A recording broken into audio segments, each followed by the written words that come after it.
Hello everyone, my name is Anu. Today we'll read the next lesson of class 3 EVS, A House Like This. Students, in this lesson we'll talk about different kinds of houses and different types of places where people live. Okay, let's start this lesson, but before starting this, all of you know that why do we need a house? Well, we need a house because a house protects us from so many things like heat, cold, warm, then thieves, dust, animals, etc. And we need a house to live in, and because we feel safe and secure in our house, right? So let's read this lesson. A house like this. My name is Naseem. I live in Srinagar. Since yesterday, there is a lot of activity in our school. It will go on for a week. Do you know why? There is a camp being held in our school. Children have come from many places for the camp. Tents have been put up in the ground for everyone to stay. We have decorated the school beautifully. Some children have used pieces of cloth to make streamers for the doors. Some have made posters using almond shells, while others have made rangolis using dry leaves and sawdust. Okay, so in this lesson, students, there is a boy named Naseem and he lives in Srinagar and he is telling, वो बता रहा है, एक नसीम करके एक लड़का है जो बता रहा है कि उसके स्कूल में कैंप लगा हुआ है. आप भी देखते हैं कि कभी कभी आपके स्कूल में कैंप लगते हैं जिसमें काफ़ी सारे फंक्शंस होते हैं, जिसमें बाहर से दूसरे स्कूल्स के बच्चे आते हैं, वहाँ पे गेट टुगेदर होता है और कुछ कैंप्स लगते हैं. तो इसी तरह से उसके स्कूल में एक कैंप लगा हुआ है जिसमें अलग अलग जगह से बच्चे वहाँ पर कैंप के लिए आए हुए हैं. टेंट्स भी लगी हैं, स्कूल को ब्यूटीफुली डेकोरेट किया गया है, स्ट्रीमर्स से, रंगोली से, पोस्टर्स से बहुत ही ब्यूटीफुली स्कूल को डेकोरेट किया गया है. Today is the first day of the camp. We are very happy. In the morning, we all got together and sat down on the ground in a circle. Each of us introduced ourselves and spoke about where we come from and what we'd like to eat. Children brought pictures of their families and their homes. Everyone spoke about their homes. Bhupen's group was the first to talk. अच्छा, तो फिर वहाँ पे उन्होंने बताया कि काफ़ी school से बच्चे आए हुए हैं और सारे बच्चे अपने अपने घरों के बारे में, अपनी अपनी फैमिलीज़ के बारे में बात कर रहे हैं. वो अपनी पिक्चर्स लाए हुए अपने पेरेंट्स की दिखाने के लिए और सब एक सर्कल में बैठ के it's a group discussion going on. और सबसे पहले जो भूपेन का ग्रुप था वो बोलना स्टार्ट करता है, वो अपने आप को इंट्रोड्यूस करते हैं. अच्छा, वो क्या कहते हैं? I have come from Molan village in Assam. It rains heavily in our place. Hence, our houses are made almost 10 to 12 feet above the ground. They are made on strong bamboo pillars. The inside of our houses are also made of wood. ठीक है, तो वो कहता है कि मैं मोलन village से आया हूँ जो असम में है. वहाँ पे बहुत बारिश होती है और जो हमारे जो घर होते हैं वो जमीन से 10-12 फीट ऊंचाई पे बनाए जाते हैं. आप देख रहे हो पिक्चर में किस तरह से बैम्बूज की मदद से थोड़ी ऊंचाई पे 10-12 फीट, समझ लो 10 to 12 feet is a long distance, is a long length and 10-12 foot के ऊपर वहां तक बैम्बूज लगे होते हैं और उसके ऊपर घर बनाए जाते हैं. और आप देख रहे हो कि ये घर लकड़ी के बने हैं. The inside of our houses are also made of wood. They are made on strong bamboo pillars and the inside of our houses are also made of wood. और वो लकड़ी के घर बने होते हैं. नाउ बताइए, why are houses made on bamboo pillars where Bhupen lives? क्यों वो लकड़ी के हाउसेज क्यों बनते हैं, बैम्बू पिलर्स पे क्यों बनते हैं वो इतने ऊंचे ऊंचे? Actually Bhupen lives in Assam. It rains heavily in Assam, so houses are made on bamboo pillars to prevent water entering into rooms. है ना, वो इतनी ऊंचाई पे 10-12 फीट की ऊंचाई तक तो बैम्बू लगते हैं, उसके ऊपर घर बनाया जाता है. और वो इसलिए बनाया जाता है ताकि पानी जो है वो घर में या रूम्स में ना घुसे. Okay, let's see next. What kind of roofs do these houses have? Why are they made like this? So these houses have slanting roofs. As a result, the rainwater does not cause leaks in the roof. ठीक है, इन घरों की छतें कैसी होती हैं, वो slanting छतें होती हैं, स्लोपिंग छतें होती हैं, ताकि जो बारिश का पानी है वो नीचे गिर जाता है और वो छतों पे इकट्ठा नहीं होता, जिससे छतें लीक नहीं होती, रूफ्स जो है वो लीक नहीं होती. How does one enter these houses? ऐसे घरों में लोग कैसे चढ़ेंगे? ऑब्वियसली सीढ़ियों से चढ़ेंगे. So people use ladders to enter these houses. Next, at night, the ladder is removed from these houses. Can you tell why? रात में ladder हटा दी जाती है. क्यों? This is done to prevent harmful animals from entering the house. और रात में क्या होता है, जो एनिमल्स हैं, वाइल्ड एनिमल्स भी घूमते रहते हैं ना, तो ladders को हटा देते हैं ताकि वो एनिमल्स ना घर में घुस जाएं. Okay. Next. Now it was Chameli's turn. She said. अब चमेली की बारी थी. उसने कहा, I have come from Manali, which is a hilly area. At our place, it rains heavily and snows as well. When it is very cold, we like to sit in the sun. Our houses are made of stone or wood. ठीक है, वो चमेली बताती है कि वो मनाली से आई है. अब आपने भी सुना होगा, मनाली एक हिल स्टेशन है जहाँ पे बहुत बर्फ पड़ती है सर्दियों के दिनों में. तो कहती है कि वहाँ पे बारिश भी बहुत होती है और हिली एरिया है और बर्फ भी गिरती है और बहुत ठंड होती है वहां पे, और हमें धूप में बैठना बहुत पसंद है, और हमारे जो घर हैं वो लकड़ी के या पत्थर के बने होते हैं, स्टोन के. Okay, so in which area is Chameli's house? Chameli's house is in Manali, which is a hilly area. Hilly area में है, मनाली में. What is the similarity in the roof of Chameli's and Bhupen's house? Because both the houses have slanting roof. दोनों की जो घरों की छतें हैं वो स्लैंटिंग होंगी, ताकि ना तो बारिश का पानी रुके और ना स्नो छत पे रुके. How do roofs help in their areas? Such roofs does not allow rain water और snow to get collected on the roof. है ना, इससे क्या होता है, बारिश का पानी और जो स्नो है वो छत पे इकट्ठी नहीं होती. Let's see next. Mitali and Anuj said. इसके बाद मिताली और अनुज की बारी है. वो कहते हैं, Mitali and Anuj have come from Delhi. They showed pictures of Delhi to everyone. In one picture, seeing very high buildings, Bhupen said, "Oh, such tall houses. How do you climb up?" अच्छा, तो मिताली और अनुज दिल्ली से आई हैं. वो उनको अपनी पिक्चर दिखाते हैं दिल्ली की, अपने घर की, कि बड़ी ऊंची ऊंची बिल्डिंग्स हैं वहां पे. तो सब पूछते हैं, तुम इतनी ऊंची बिल्डिंग है तो तुम कैसे चढ़ते हो? तो वो फिर बताते हैं कि New Delhi is the capital of India. As you know students that New Delhi is the capital of India. India की कैपिटल है New Delhi. People from villages and towns come to big cities like Delhi in search of work. These people often settle in the city. There are a huge number of people living here and the space is less. Many people do not have houses at all. They have to live in slums and many people do not have either. People sleep wherever they find place, on the road, on the footpath, at the station. Indeed, shelter is a major problem in big cities.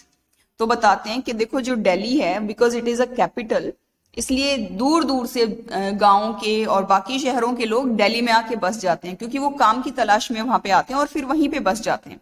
सबके पास तो रहने के लिए घर नहीं होता, क्योंकि बहुत महंगी सिटीज होती हैं. सिटी है दिल्ली, वहां पे घर खरीदना एक it's a dream for everyone. जिनके पास घर नहीं होते वो कहीं भी सो जाते हैं, या तो रेंट पे लेते हैं हाउस. जिनका रेंट पे ले भी नहीं पाते हैं, जो कहीं भी सो जाते हैं. और एक शेल्टर जो है बिग सिटीज में बहुत बड़ी प्रॉब्लम है, क्योंकि दिल्ली आप देखोगे मैप पे तो बहुत ही छोटा सा एरिया है, बट पूरे इंडिया से लोग दिल्ली में जाके बसना चाहते हैं. इसलिए वहां पे जगह की कमी हो गई है, इसलिए सब लोगों के पास घर भी नहीं होता है, शेल्टर भी नहीं होता है. So how do people go up in multi storeyed buildings? कैसे जाते हैं मल्टी स्टोरेड बिल्डिंग्स में ऊपर? People use lifts to go up in multi storeyed buildings. ठीक है, वो लोग लिफ्ट से जाते हैं ऊपर. अगली बारी है काशीराम की. He told everyone, I have come from Rajasthan. Rainfall is very scarce in our area. It is very hot too. We live in mud houses. The walls of houses are very thick. These walls are plastered with mud. The roofs are made of thorny bushes. तो वो कहते हैं कि मैं राजस्थान से आया हूँ, और वो कहते हैं वहां पे बहुत ही कम बारिश होती है, बहुत गर्मी होती है वहां पे, और हम लोग मड के हाउस में रहते हैं. मड के हाउस यानी मिट्टी के घरों में रहते हैं, और द वॉल, उनकी जो दीवारें हैं वो बहुत मोटी होती हैं और उनपे मड का प्लास्टर किया होता है, मिट्टी से प्लास्टर्ड होती हैं वो। And the roofs are made of thorny bushes, और जो रूफ्स हैं वो जो थॉर्नी कांटेदार बुशेस हैं उनकी रूफ्स बनाई जाती हैं। ऐसे घर में रहता हूं, काशीराम ने बताया। अच्छा, in the same way all the groups spoke about their houses. After the introduction, a cultural program was held. The children performed various dances. They sang folk songs in their own languages. Everyone had kahwa with almonds and cardamom. We really enjoyed ourselves. ठीक है, अब उन्होंने कहा कि सारे groups ने अपने अपने फैमिलीज के बारे में बताया, अपने अपने बारे में बताया, और उसके बाद इंट्रोडक्शन के बाद एक कल्चरल प्रोग्राम हुआ जिसमें से उन्होंने नाचे गाए, धूम मचाई। ठीक है, और उन्होंने अपनी अपनी भाषा में गाने भी गाए, फोक सॉन्ग्स गाए। सबने कहवा पी, जो चाय होती है, और क्योंकि ये श्रीनगर में है तो श्रीनगर में कहवा मिलता है ना, और it's a kind of T and coffee kind of, with almonds and cardamom खाए उन्होंने, इलायची और आमंड्स के साथ, बादाम के साथ। वी रियली एंजॉयड आवरसेल्फ, और सबने बहुत मजा किया। In the evening we all went to the Dal lake. We saw a house boat. We sat in a shikara and some children move the oars. We saw the Char Chinari surrounded by blue mountains. ठीक है, वो कहते हैं कि शाम में, क्योंकि श्रीनगर में है, वहां पे डल लेक बहुत फेमस है, वहां पे हाउस बोट्स भी होती हैं डल लेक में, शिकारेज भी होते हैं जिनमें आप बैठ के लेट के ट्रेवल कर सकते हो, एंजॉय कर सकते हो लेक को। और सब बच्चों ने, कुछ बच्चों ने शिकारे पे बैठे, कुछ ने ओर्स भी चलाए, मतलब जो चप्पू चला के मूव करते हैं बोट्स को, इस तरह से उन्होंने किया। उन्होंने चार चिनारी देखी जो माउंटेन से सराउंडेड थी। बहुत ही ब्यूटीफुल प्लेस है Srinagar. It's called the heaven on earth. धरती पर स्वर्ग कहते हैं श्रीनगर को, कश्मीर को। So they really enjoyed the nature all around. चलिए अब देखते हैं questions. How is a house boat different from other houses? So house boats floats and houseboat floats and so keeps on moving on water. Other houses remain at one places, है ना। House boat तो चलती रहती है पानी पे, जबकि houses तो फर्म होते हैं एक जगह पे, फिक्स्ड होते हैं, है ना। Would you like to live in such a house? Why? Yes, I would like to live in such a house. I will enjoy boating and fishing from such house. Okay. आगे देखिए, now look at the picture and match. यहाँ पे आपको कुछ pictures दी हैं, names लिखे हैं, आपको करेक्ट हाउस को मैच करना है। फर्स्ट जो आप देख रहे हो that is an igloo, second is a house boat, third is multi storeyed building, fourth is tent and fifth is hut. Okay, do it. Next, put a tick on the names of things which your house is made of. अब आपने उन चीजों पे टिक करना है जिससे आपका घर बनता है, आपका घर जिससे बना हुआ है, जैसे grass, wood, cement, iron, limestone, bricks, glass, stones, जो जिससे आपका घर में जो जो मटेरियल लगा हुआ है, you have to tick it. Now look at the house in your neighbourhood, what are they made of, make a list. तो आप देख सकते हो अभी तो हर जगह पक्के हाउसेस बने होते हैं, सीमेंट, ब्रिक, ग्लास, स्टोन के, so you can write it. Now let's see the summary of lesson. Students, everyone needs a place to live in. People of different places live in different types of houses. The types of houses depend on three factors. एक तो climate of the place, एक तो जगह का climate कैसा है, material available, कौन कौन सा material available है, and how much money one can spend, है ना, और कितना उसके पास पैसा है घर बनाने के लिए। अब बहुत सारा पैसा है तो बंगलो भी बना सकता है, कम पैसा है तो उसको छोटा सा फ्लैट बनाना पड़ेगा या फिर हट में ही रहना पड़े, हो सकता है, राइट।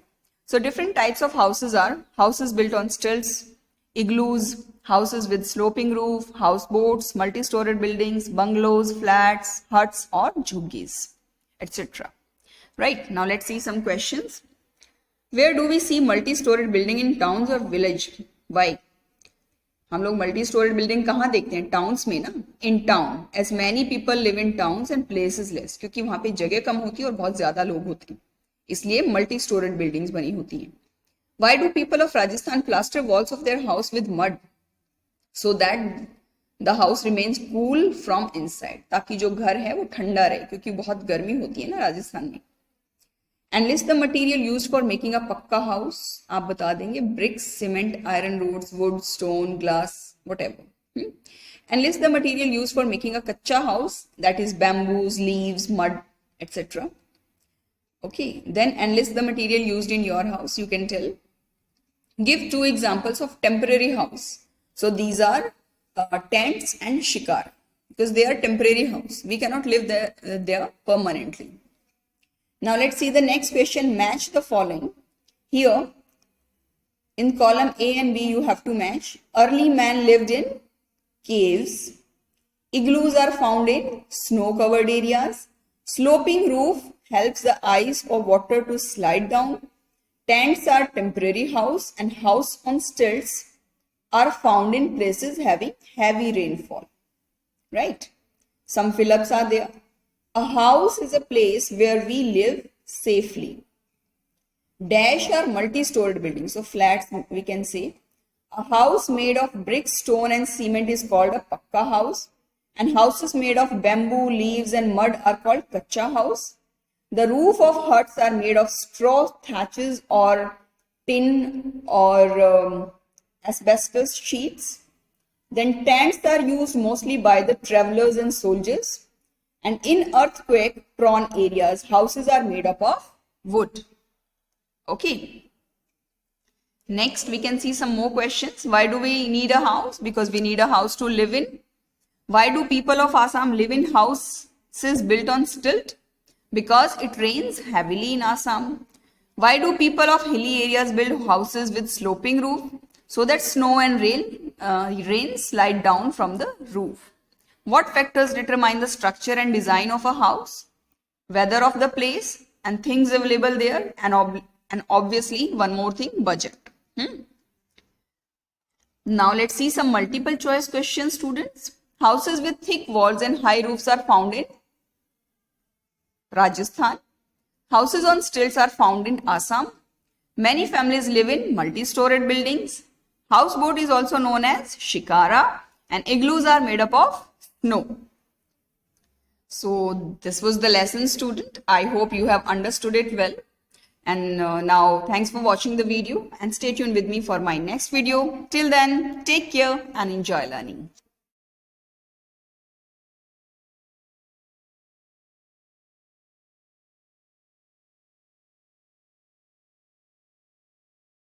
Hush.